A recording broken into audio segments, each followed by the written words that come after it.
दुआ के मूल का बा जिंदगी में बुझत नहीं, जहर जिंदगी बना के का तू खुश रह पैबू। आशिक के अपना तू रुआ के कहवा चल गइलू, बदुआ लग जाई त कहाँ के रही जइबू। हाँ हाँ हो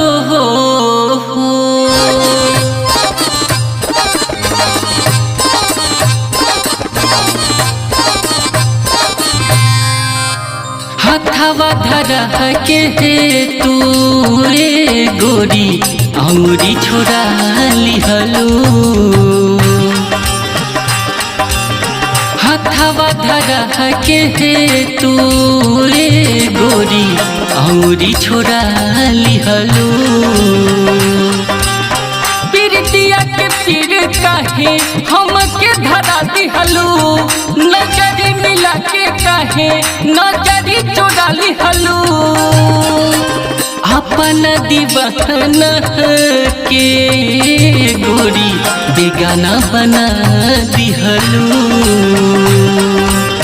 हथवा धरा के तू रे गोरी अंगुरी छोड़ा लिहलू। इंतजार के आरजू अब खो गइल हा, इंतजार के आरजू अब खो गइल हा। खामोशियों की आदत हमरा अब हो गइल हा।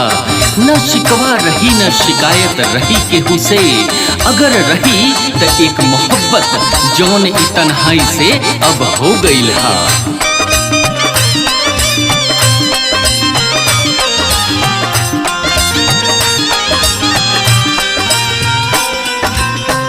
रही पागल दीवाना यही से प्रेम के जहाल में फसवलू हा।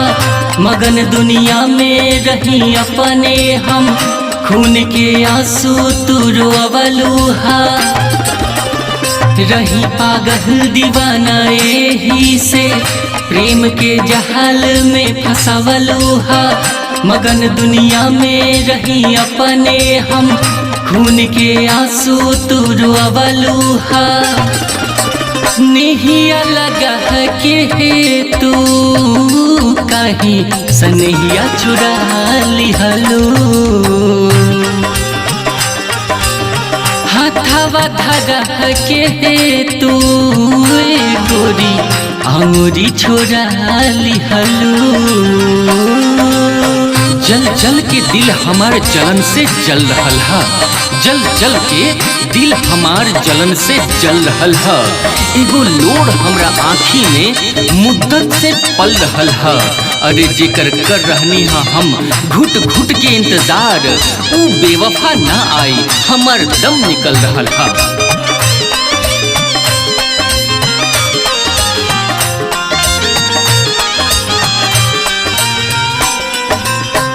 खुद से हारल दीवाना हाई हम, हाल दिल कैसे के बताई हो।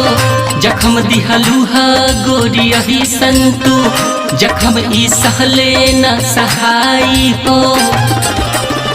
खुद से हारल दीवाना हाई हम, हाल दिल कैसे के बताई हो।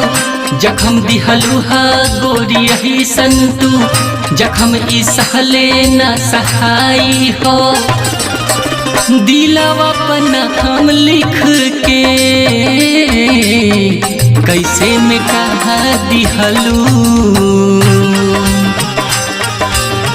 हथवा धरा के तू गोरी अंगुरी छोड़ा लिहलू। हम तो सिमटते गईनी उनका में और तू हमरा भुलाते गईल।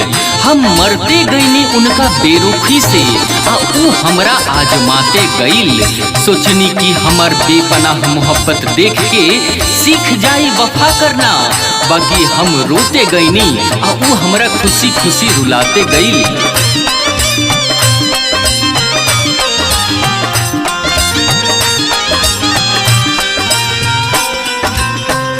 देवे के रहे जदि साथ न त काहे के सपना तू देखावलू हो, रहे गौरव जित जिंदा दिल बाकी, उदय के जियते तुम अवलू हो।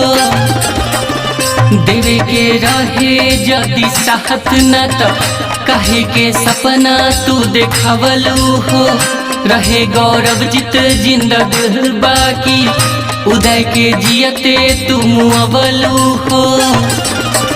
खुश कैसे रहबू हो ए गोरी, जियरा जरा दिहलू, हथवा धरा के तू ए गोरी, अंगुरी छोड़ा लिहलू।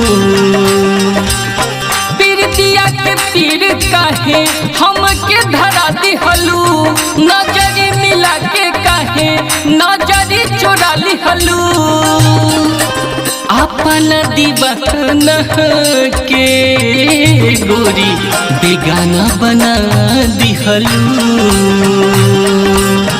हथवा धरा के तू ए गोरी, अंगुरी छोड़ा लिहलू।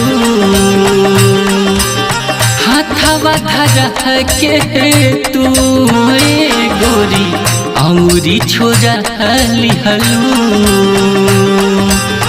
हथवा धरा के तू ए गोरी, अंगुरी छोड़ा लिहलू।